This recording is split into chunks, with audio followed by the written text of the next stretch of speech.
नमस्कार मित्रांनो, स्वागत आहे तुमचं आताच्या ब्रेकिंग न्यूजमध्ये। मित्रांनो, UPI पेमेंटमुळे आपलं आयुष्य किती सोपं झालंय हे सर्वांना माहीत आहे। एका क्लिकमध्ये हजारो रुपयांचे व्यवहार अगदी सेकंदात होतात। रोख पैसे सोबत ठेवण्याची चिंता आता संपली आहे आणि मित्रमैत्रिणींकडनं पैसे मागणं देखील आता सोपं झालंय।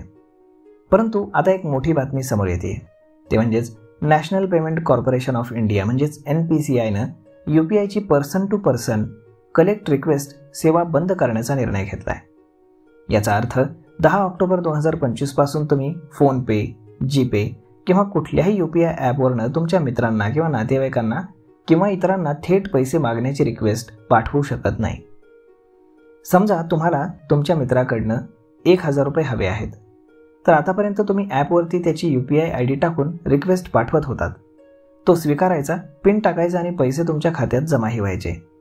पण आता ही सुविधा सामान्य लोकांसाठी बंद करण्यात आली आहे। NPCIने बँका आणि पेमेंट ॲप्सना स्पष्टपणे सांगितले की हे फीचर तुम्ही काढून टाका।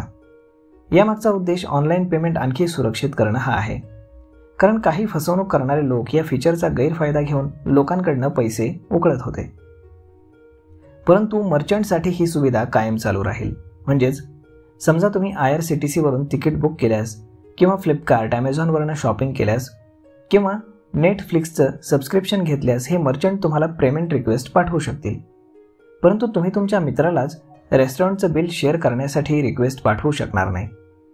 NPCIने यापूर्वी देखील सुरक्षेची पावले उचललेली होती, जसं की कलेक्ट रिक्वेस्टची मर्यादा 2000 रुपयांपर्यंत मर्यादित करणं, आणि आता ते पूर्णपणे बंद करण्याचाच निर्णय घेण्यात आला आहे। याचा उद्देश देवाणघेवाण सोपं करणं हा होता, जसं की मित्राकडनं उसने पैसे घेतले तर आठवण करून देणं किंवा ऑनलाईन शॉपिंगचं पेमेंट जलद करणं।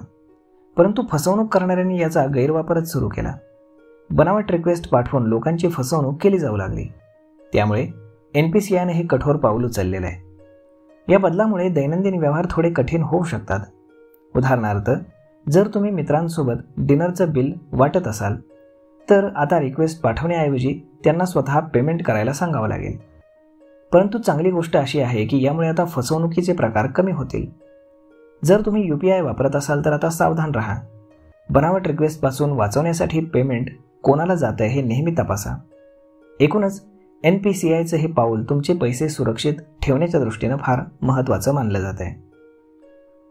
तर मग मित्रांनो, अशा पद्धतीनं हे ॲप आणि याची सुविधा आता बंद करण्यात आली। यावरती आपलं मत काय हे तुम्ही आम्हाला कमेंट करून नक्कीच सांगा। आणि जर हा व्हिडिओ तुम्हाला आवडला असेल तर आपल्या जवळच्या मित्रमंडळींसोबत देखील हा व्हिडिओ तुम्ही शेअर करायला विसरू नका। धन्यवाद।